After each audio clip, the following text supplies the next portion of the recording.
guys, and welcome. We are here at the beautiful Melrose Arch and Arch Cycles. We are talking about South African Crit Champs this weekend, and I'm joined with Jeremy Maartens and Maartens Jooste. Obviously, I don't think I need too much introduction, but commentating on SA Champs road race as well as Cape Town Cycle Tour. We've got a Cape Town Cycle Tour winner with us as well, but first, Jeremy Maartens. How's it, Oaks? I am the event organizer for South African Crit Champs this weekend.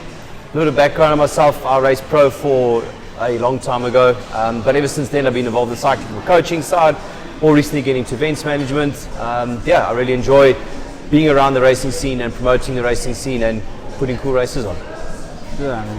Chris Jooste, I race currently on an elite level in South Africa and for the last 12 years in South Africa, and then on the side of that I work for CycleFit here in Arch Cycles and also on the retail side. So and then like you said, we're talking about SA Crit Champs this weekend.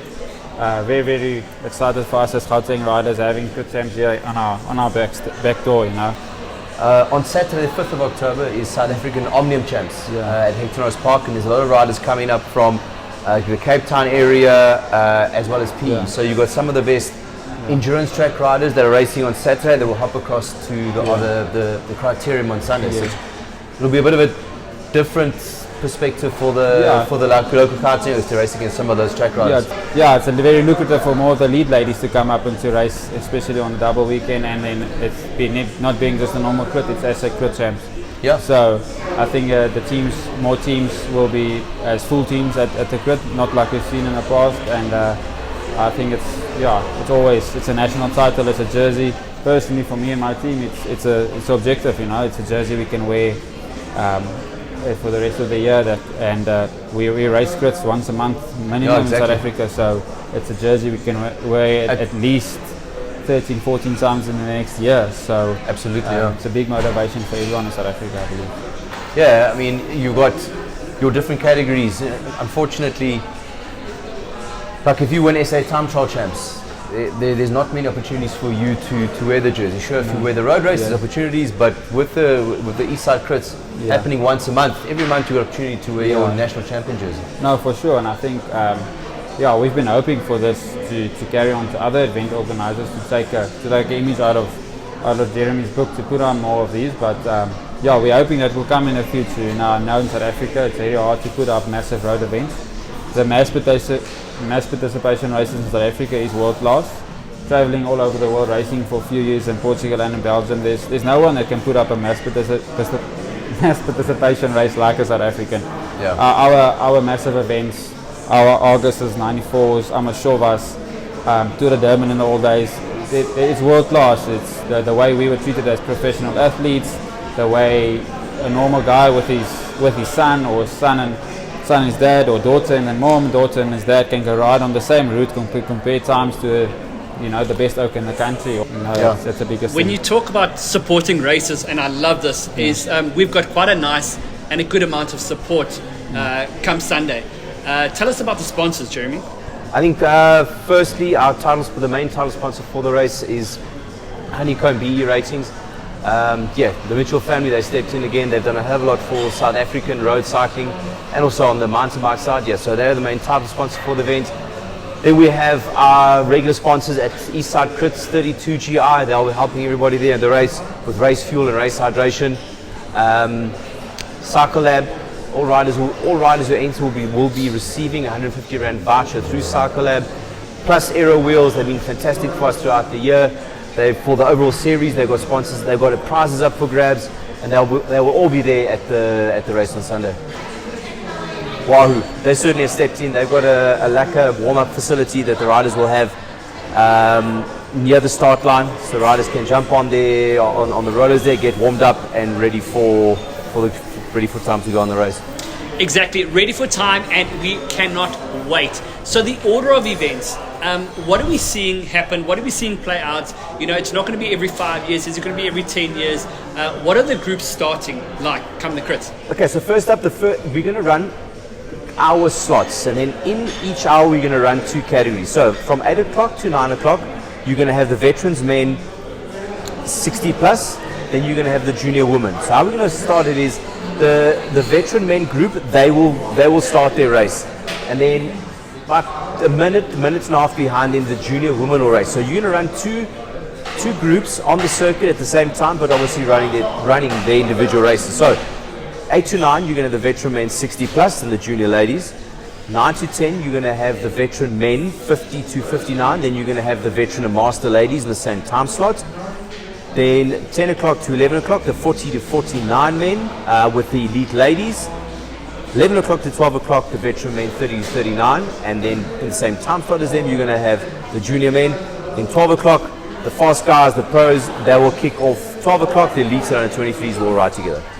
If you want to see live streaming of that event and you're not able to come through to the venue, like we said, this is SA Crit Champs. People are all over the country coming through, and some of the parents are not able to. Chris, I throw this question to you. Starting at 12 o'clock in the day, how does that affect your race? How does it impact nutrition going into it? What is the plan for an elite rider?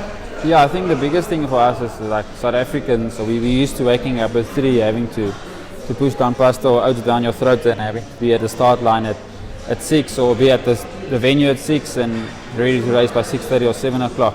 Our biggest races in the country start at 5:45, you know, so and us as South Africans, we're bloody good at that. We adapt to that, and we're really good at it. If you throw Europeans in that they can't do it, they can't function, and you know, like so it's almost easier in a way, because you can get a good night's rest. You can go to bed without setting an alarm. Yeah, it's the biggest thing. We can go make our way through to the. It almost gives a time for you better to plan your pre-eating, getting your body filled up. You can almost work in 2 meals before a 12 o'clock start. You don't really need to for a 1 hour cut, but yeah, if you can, you know, try to eat about 3 hours, 2.5 to 3 hours beforehand. Especially same, we treat it as a time trial. You know, you wanna go. Your body must be filled, but your stomach must almost be digested the food by the time you start, because it's an hour all-out effort. It might start slow, but it might start super fast, and you have to go right into the red on lap 1. So you want to be prepared, and it makes it so much easier with a 12 o'clock start. You can eat with a sufficient time beforehand, and then make your way to the start line, get there. You don't have to rush to a toilet first of all, like at most South African races, and then it makes it a lot easier. So I think us used to racing at 6 in the morning and being done by 8:30, 9 o'clock, it's a change. But this weekend I'm not sure if it's going to be that hot again. Like I believe the last one was super hot. No, I had a look on the weather apps, the weather forecast. You're looking at 7 and 22 degrees. So when you guys are racing, it's going to be 22 degrees, which I think that's perfect weather. That's perfect weather, I believe. Blue skies, sunshine, nice wind conditions. Scientifically based, the perfect weather to race in is 18 degrees. So for South Africans, 4 degrees above that. We definitely can't complain with that, and I think the weather's going to be playing well into our hands. However, the route. Now, I most certainly have ridden this route and tasted blood. Jeremy, this route, I don't know. It's like it's kind of like kissing your cousin. You know, it counts, but it doesn't count. It's just hard each time you do it. Take us through sort of the meaning behind the route. I mean, it just is difficult. Look, I think first and foremost, 2 things. It's a super fast circuit, and you do not need brakes. And when you start, you go 150 meters, you turn left, slide downhill, turn left again, slide downhill. Then you got the S-bends at the bottom. Also, big wide open roads. You don't need brakes. You start going around the bottom. You start heading up that drag. We were talking now a bit earlier. That drag is probably about 1K, 1.1K. You go up, the road turns left, then you hang a massive left, you go to Jacaranda Street, then it's a downhill bomb, little kicker towards the finish, then you got a flat finish. Each lap is 3.3K. You're looking at a total elevation of 44 meters. Big wide roads. I mentioned it yesterday. You're looking at the narrowest part is 10 meters wide. So you don't need brakes. Big wide road, fast. Speeds are typically, I know the 𝐴𝐾 You're looking, the guys are going 47 to 49K an hour for the average speed for the race. So the speed is up. It's we know circuit. that 𝐤𝐴 Trotsky, the honeycomb rider, has actually got the best lap around there. However, Chris had it for quite a while. Chris, as an elite rider, what is the tactics going through there? Do you sort of, save a little bit and then hit the hill? Yeah, it depends on, first of all, who you are, what type of rider you are, do you fit into a team, what your role in the team is. But yeah, that route circuit has played out in so many ways. And like, I remember we raced it a bit different in the past, when we finished on top of the climb, where we all thought we were going to ride away, and it was still a sprint, but a smaller sprint every time we finished that race. And but then since we've started racing like we race it now, with the finish down after a little bit of a fast section, you have like a sweeping right-hander, and it drags up, and you sprint. It's been won in a breakaway, it's been won solo, it's been won in a big mass sprint.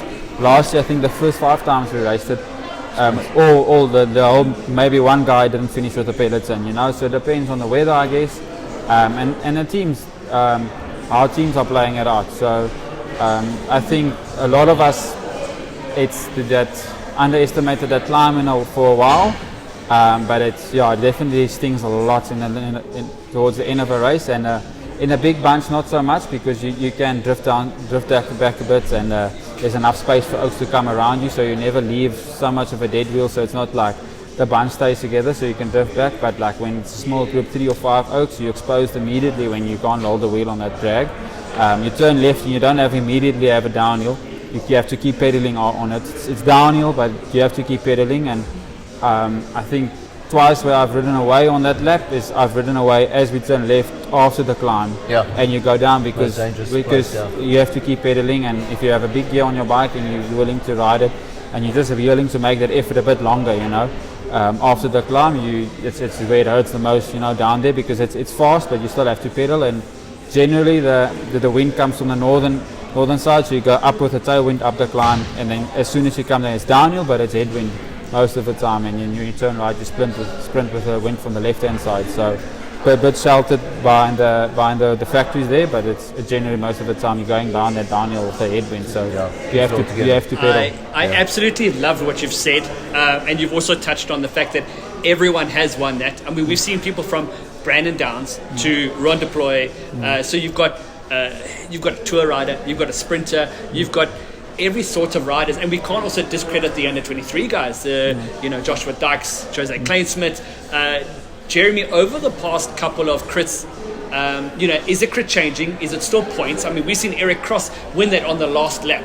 Well, for the championship events, we had Gauteng champs 3 weekends ago, and with this upcoming SA championships, we have to keep it a straight race, so there's no points race. So on Sunday, it's a straight scratch race, meaning no points, no elimination, anything like that.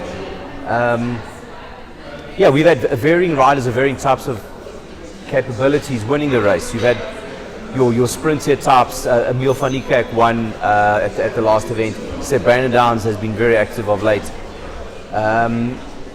So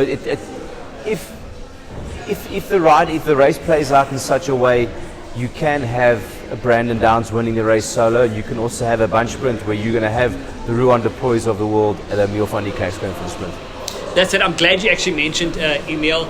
I think TEG is predominantly a road team currently. I know a lot of the other guys are either going gravel, mountain biking. In your mind, how do we see the team tactics play out from all the teams together come race day? Well, I would think, in looking at the current trend, the way things have going, or the way things have gone, TEG, I would imagine that they would try to ride for a sprint for Emil, because Emil won it quite easily the other day. RKC, Ruan Deploy, he's won, of the last 4, he's won 3, so he's also been in really, really good shape. There's a lot of dark horses that the Joburg guys won't know about. The Team Action Cycles from PE, they're coming up for Omnium Track Champs on Saturday. They've got very good sprinters in there. The Guevara's brothers are very good. Coming from Cape Town, you've got Ethan Coulson. He won SA Crit Champs in the junior category 2 years ago. He's a rider. He's also spent time in Germany this year. He's going to be really good. I'm expecting some things from him. Also, you got the Honeycomb boys. You got Brad Scott and Johan Trotsky. Now, Johan Trotsky, I think every event he's raced at Eastside Crits, he's been on the podium. Very consistent rider. Brad Scott won the Ride for Sight earlier this year. So you've definitely got a couple of hitters there and guys who can win. That's it. And I mean, Chris, obviously with you looking around and you're looking at these faces that you see quite regularly in Joburg. Now you're seeing faces from Cape Town. You know, your Brad 𝐴𝐵𝑒𝑒. Like, do you know them? Do you watch out for them? And is it something that you talk about the day before the race or the morning of? No, definitely. It plays a role. Although we don't race them every day, we know all about them. You know, like Brad used to race up here. Kellen, we know from years gone by. I raced against him, so you know the riders, and you know that's a nice thing about recently with media and like all of it. If you're gonna ride well, it's gonna be out there. So no, definitely we might not know exactly how they race or what they race and what their tactics are and used to their way of racing and stuff, but we will know about them for sure. We do everyone I guess do their homework, and it's you'll be stupid in today's world. It's so easy with social media and all of that not to do your homework about who's strong and who's not strong. But yeah, it's also important to, I guess, for a lot of us is to race the race like how we race the race to your strength and not to race the race and not race the riders, you know. I think definitely most of the races should be one like that. If you're going to go worry about everyone seeing strengths in weak places, and you're going to start, there's so many of them, you know. If you're ever going to go calculate every oak, this oak, that oak, race the race to your strengths and your team's strengths and your tactics, and I think that's what counts the most. But you can't obviously let super strong oaks go up the road. And you can't discredit those youngsters, yes. Those under 23s, you know, like we've mentioned, they are coming up, and the nice thing about these under 23s is they ride with the elites. Yeah. So it's not like they are really disassociating themselves. They are in that group, they're in that bunch, and not to mention the women's and women's cycling. I think it's in a really, really good place right now. I think the women are strong currently, and the riders that we can obviously highlight right now. Well, definitely, I would say,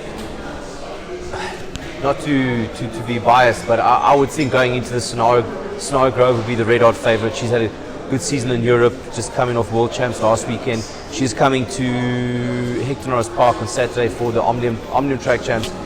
She's definitely going to be a favourite. Also, another track rider is Jnr Jooste. She spent a lot of time in T-Town this year, racing on the track. She's come back, she's been back in South Africa, I think, for about a month now. She's been able to make the transition from predominantly track to road, also with the altitude. I think she can be a factor if the race comes down to a sprint. Then the Cycle Nation girls, Jo van der Winkel, Carla Oberholzer, pedigree says it all, they're going to be factors. Then Lucy Young from Team Complete Cycle, she's been definitely the dominant force in the most recent Eastside crits. She's proven to be one of the strongest riders. Yeah, I think that's definitely going to be the races going to be between those. And also, sorry, I forgot to add Lisa Bone. She's also really been on the up the last little while. I think she'll be a big protagonist in the race. The one thing that I really do like is the men's riders. They watch a lot of the ladies riders as well. I mean, Chris, I know you're really involved in that as well, and so are most of the elite riders. What is your play on the whole ladies race come SA Crit Day? Yeah, I think I have to agree with Jeremy. Like 𝑛𝑟's pedigree from the track and coming over from Europe this year, she must probably be a favourite, but I think she'll have a workout out being alone. Like you said, Carla and them, but they're racing with 4 riders. My fiance, Lisa, Jo and Carla is riding together as a team, and then a customized team as well. So I guess, it will be a big fight, I guess. I think it will be a bigger fight personally, like a closer fight in a men's race. You're going to see a much where the field is much open with us. With the ladies, it's going to be one-on-one. I'm pretty sure that ladies are a lot of the tactics will be you look after that one, you look after that one. You'll have your, like they'll have their set plans where they only have so many riders. They have a lot less riders. So I think it's going to play a big role for them. They sort of know each other better. I think where us as men, we race and we change shape and form during the year where I think they know each other. If I go up the road with this one, I'll beat her or I won't beat her. I think where it's with us, it's always a gamble. Where the ladies, I think, team-wise to team, I think the ladies will out and out know they can't go to the line with 𝑛𝑟. And same in other teams, that they'll be pickouts where they can't go up the road with someone because they know they'll be beaten on the line. They'll have to get rid of them. So I think, it will be a very interesting race to see. Okay, just also about in here, I think another very good rider that also needs to mention is Carlos Escapis. I think she's definitely added another dynamic. So it's true what Chris says. You've got the Cycle Nation girls and the Customized girls. They've pretty much raced each other. They know each other well. Sonara, Danielle, Carlissa, they're going to be, I don't want to say unknown quantities, but they won't really know them as well. So I suspect Chris is correct. You're going to have more of a tactical race, but yeah, it's going to be very interesting. Looking forward to see how it I'll holds. definitely throw my hat in the ring and say that Carla might ride away. Okay. 1 lap to go. It's going to be an unpopular opinion, I'm sure. But we've spoken about the sponsors. We've spoken about the day, the order of events. We've spoken about the route, the laps, and obviously the females. Now we get on to the team tactics that have been done, the winners. Chris, I know you obviously can be objective here. But I would always love to say, who do we think is going to win come race day just after 1 o'clock or so, 1 hour's worth of racing? You go first, Jerry. Yes, see. Okay, no pressure. If I have to have a look at the list here, Ruan Deploy has to be one of the favorites. Definitely Ruan, 𝐲𝐴𝐻𝑉𝐾𝐻. I'm going to say 𝘚𝐜𝐴 also is going to be a very, very big problem. It all depends on how you look at it from our perspective. My dark horse for the day is going to be Jose Kleinsmith and Joshua Dyke. Josh has got back from season-long stint in Spain. So my 2 dark horses are Josh and Jose. Favorites: 𝐲𝐴𝐻𝑉𝐾𝐻, Ruan Deploy, and Brad Gaviras. Perfect. Listen, I personally think that Kelvin Bianca is going to throw an absolute cat amongst the pigeons. Oh, yeah. 100%. We all know, and we've spoken about this off camera, Brandon Havinga, I think he's been riding well. Listen, Joshua Luke, no one's really mentioned him. He's on the list. And I think Good we rider. can't... Good rider. We definitely can't count him out. Personally, from my side, I was watching them at provincial champs because I hadn't seen them around in the races towards the back half of the first half of the season yet. He was on the podium for I think 3 or 4 races. Really, really good. At the last event, provincial champs, he made the initial split, but from what I saw, he was a little bit under. But hey, I could be wrong. He could bring it on race day. Brilliant. He's definitely got the minerals for it. He's proven it. Final for me. Listen, I'm gonna leave it where it is. Emil, I mean, I think he's got the talent. He knows what winning mentality is, and I think he's got just enough taste to probably want the winning more than the blood in the mouth. So, Chris, final say? Yeah, I would say I agree with you. Emil has got to stand a very good chance. He's been flying, to be honest. He trains with my old training buddy in the south, so I can see what they're doing and what they're up to. So like, he's been working hard, and I think he wants it a lot. So, but he'll have his workouts out. I think for us as well, Ruan stands a very good chance, and I think look, we'll always go to the race with the open book, but he'll definitely be one of our first picks. It will go the other day. Will go. We can't say like we might start the race and it will be guns blazing and the breakaways going up the road. So definitely. But I would say we shouldn't be shut eye to those we're not used to. Like the various brothers, not sure how they are like in an hour into a race, but I believe on the track they've been super fast the last bit.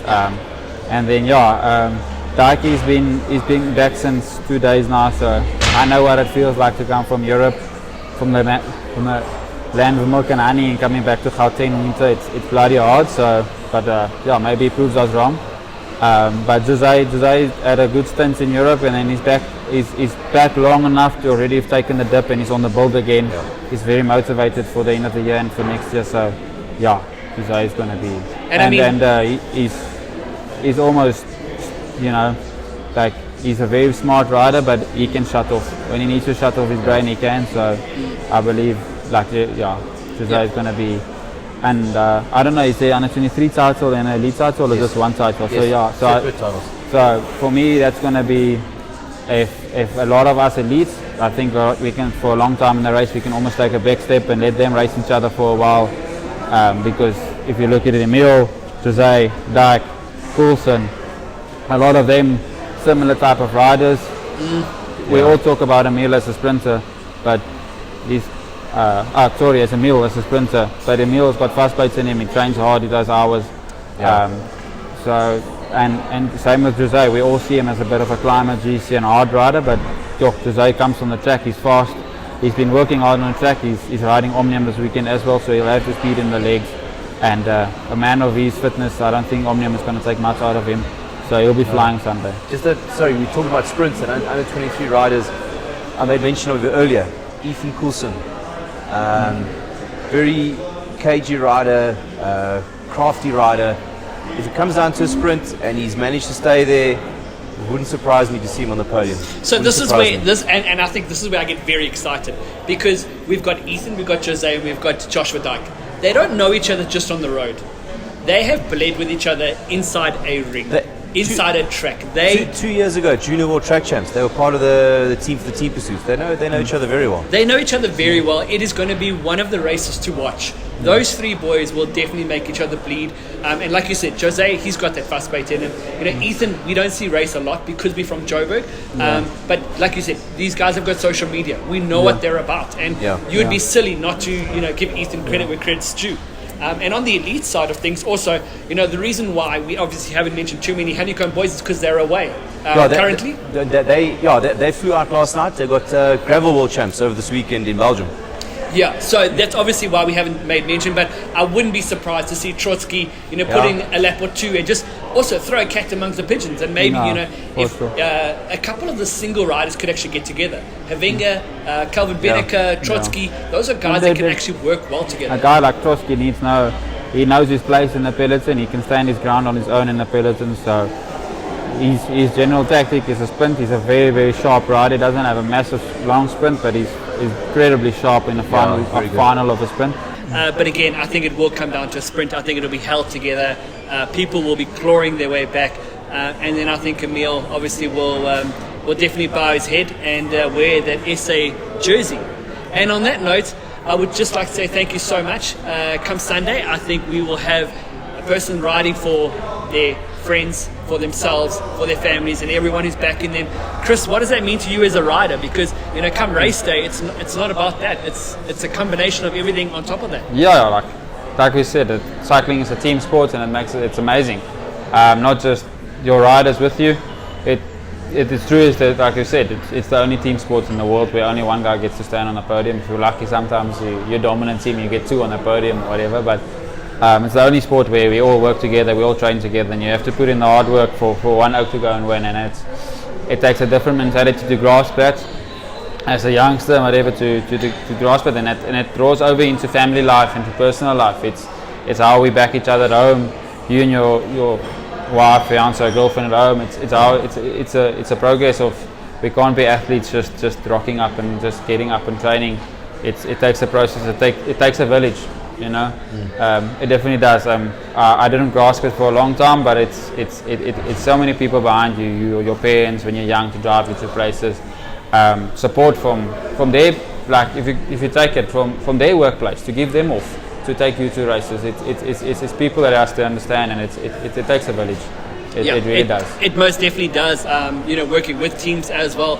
Seeing that side. You're with the riders when they're in a bad mood. You're with the riders when they're in a great mood. You're with the riders when they want to go out and party. You're with the riders when they actually just want to be left alone. And it's tough. Come winning, everyone. It's always great for everyone. But Jeremy, this has also been a village for you. I mean, to get to this point now, you must be absolutely chuffed. Yeah, I'm really happy of how things have turned out. I mean, I've said this many times. The whole reason why I got involved in this Criterium racing is to promote the sport and revive the culture of bike racing again. I feel the current culture of road racing in South Africa is very fun ride based, and road racing has to fall in with that. I think this type of racing caters specifically for the bike racer.